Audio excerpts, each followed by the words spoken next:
Coyote Rides the Sun. Native American Folktale. One day at sunset, back in the before time, Coyote lay in the doorway to his house and felt sorry for himself. "It is not fair," said he aloud to the clouds and sky. "What animal is as clever as I? Who has helped his people as much as I? Who has done more great deeds?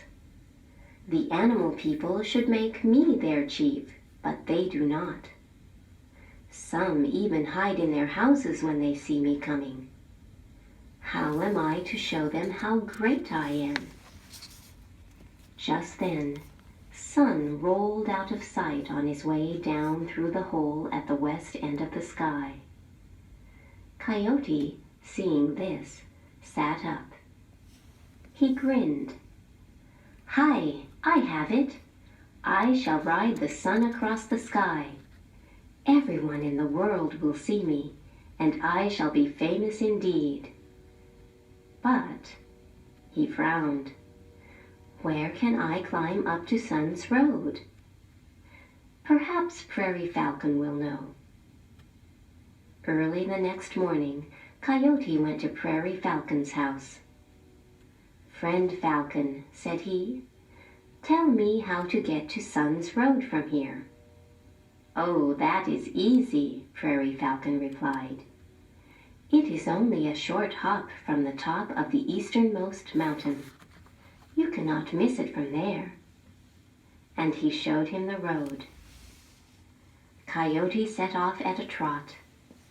But at mid-morning, just as he reached the foot of the easternmost mountain, Sun looked over the mountain top and soon was hurrying westward across the sky. "Stop!" called Coyote as he turned back toward the plain. "Stop, Sun, and hear me." But Sun rolled on without a word. Coyote followed, shouting up to the sun, but he got no answer. At last, as the afternoon shadows grew long, he found himself back where he started. Tired as he was, he went straight to Prairie Falcon's house and told him what had happened. "I am not so swift as you, friend Falcon," said Coyote. "When must I leave my house to reach the mountain top on time?" "Oh, that is easy," Prairie Falcon replied. "You must leave in the hour before dawn." And he showed him a shorter road to the mountain. After his evening meal, Coyote went early to bed and sang to himself. "Awake in the hour before dawn, awake in the hour before dawn." As he slipped into sleep, the song sang itself in his dream. Awake in the hour before dawn. And he did. In the hour before dawn, he took up his bow and his quiver of arrows and set out toward the east and the easternmost mountain. When he came to the mountain top, he saw the sun's road overhead.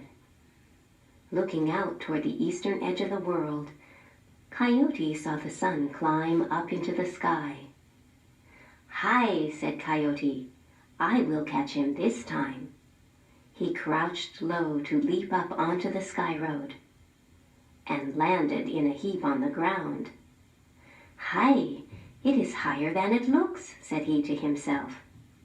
"But I can reach it easily before sun comes." On his second try, Coyote drew back a little distance and took a running jump, and again fell back to earth with a bump. Coyote growled. A short hop, Falcon had called it. But then Falcon had wings. As the sun drew nearer and nearer, Coyote gathered himself for one last leap. He hunkered down on his haunches and sprang up with all of his strength. But he fell, as before, back onto the mountain top. And Sun passed overhead, rolling away to the west. "Stop!" howled Coyote as he scrambled down the mountainside. "Stop, Sun, and hear me!" But Sun rolled on without a sign that he had heard. Coyote followed, calling after him. But once more by late afternoon he found himself back where he started. If ever he was to catch the sun, he saw, he must go all the way to the east hole in the sky at the eastern edge of the world. But how was he to find it? I will ask Prairie Falcon, Coyote decided. He will know. And so, tired as he was, Coyote went to Prairie Falcon's house and told him all that had happened. "Friend Falcon," said he, "how can I find the east hole in the sky?" "Oh, that is easy," Prairie Falcon replied. And he told him of the road on the far side of the mountains that led through the desert to that very place. At dusk, Coyote did not go hunting for his evening meal. Instead, he went early to bed so that he could rise at middle night for the journey to the hole in the sky. But he could not sleep. He saw himself astride the sun, riding above the plains while all the animal people stared in wonder. He saw himself as chief in Eagle's house. He saw Badger bringing him sacks of squirrels, Wolf coming with a pack full of pine nuts. He saw Bear come, bearing a big haunch of deer meat, and birds flocking to him with pele seeds and a fine feather cloak. The excitement was too much to bear.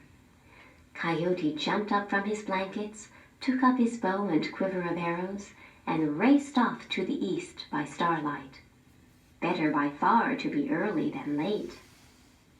Coyote ran all night and came before dawn to the hole in the sky at the eastern edge of the world.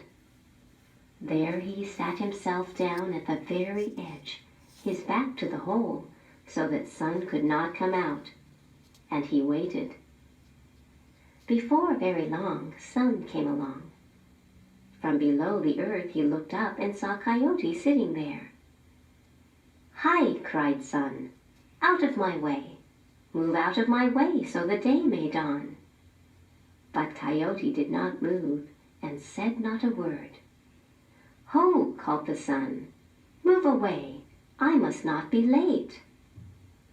But Coyote sat still and made no sign that he had heard. So the sun shone fiercely up at Coyote, and Coyote grew hotter and hotter. He curled his tail up under him, but the tip stuck out, and Sun singed it with his heat. Sun shone angrily on Coyote's back. As he grew hotter and hotter, Coyote spat on his paws and reached back to dampen down his coat. "Hi!" exclaimed Sun at last. "Why do you sit in my way to make me late, Coyote?" "I wish," said Coyote quickly, for he feared he would soon be roasted, "to ride you across the sky." "Silly fellow," said Sun. "No, never." "Then I will not move," said Coyote.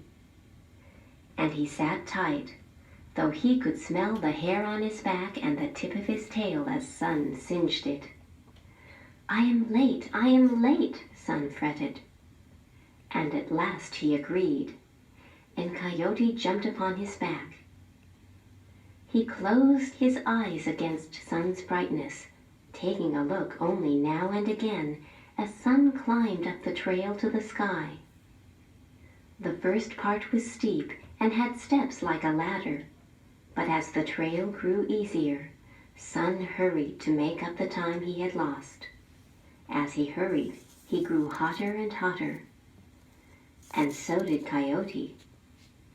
"Oh, I am thirsty," croaked he. "Give me a drink of water." "So," snorted the Sun. But he slowed and gave him an acorn cup full. Coyote grew hotter and still more hot. His coat began to smoke. He saw the clear blue of Clear Lake below and longed to jump down from the sky, but the sun was too high. By midday the light was almost brighter than Coyote could bear. and he cried out to Sun to shine more gently. "I cannot," declared Sun.